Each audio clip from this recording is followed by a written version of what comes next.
माध्यमातून आपल्या गावामध्ये विविध विकास कामं झालेली, त्यामध्ये सिमेंट वगैरे रस्ते असतील, शिक्षण असेल, हातचंद्रीमध्ये झालेले नवीन आताचे जे बंधारे आहेत त्याच्याने हातचंद्री गावातील संपूर्ण क्षेत्र हे शेती उपयोगी होणार आहे, पाणी शेतामध्ये जाणार आहे आणि एक बंधारा या ठिकाणी राहिलेला आहे अजून किलोमीटर.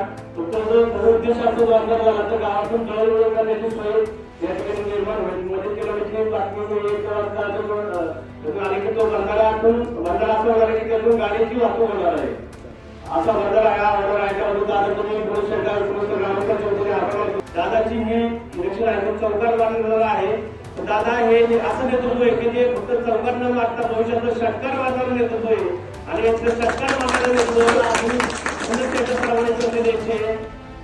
निरीक्षण पुरतं काम न करता आपणच्या माध्यमातून आम्ही लोकांच्या तळागाळापर्यंत लोकांच्या अडचणी सोडवण्याचं काम केलेलं आहे. तोच वारसा म्हणून दादाने देखील या ठिकाणी पुढे चालवलेला आहे. दादाचं सहकार्य म्हणून आपलं काम सुरू राहील. दादाचा आशीर्वादाने संपूर्ण हातचंद्री गावकऱ्यांचा आणि दादांची विशेष भूमी म्हणजे ही गावाची भूमी म्हणजे दादाची विजयाची भूमी आहे. या गावामध्ये दादाच्या भूमीमध्ये दादांनी भरघोस मताने या ठिकाणी आपल्याला भरघोस मताने निवडून आलेले आहेत आणि अशा पद्धतीच्या विजय भूमीमध्ये मी दादाचं पुनश्च स्वागत करतो आणि माझं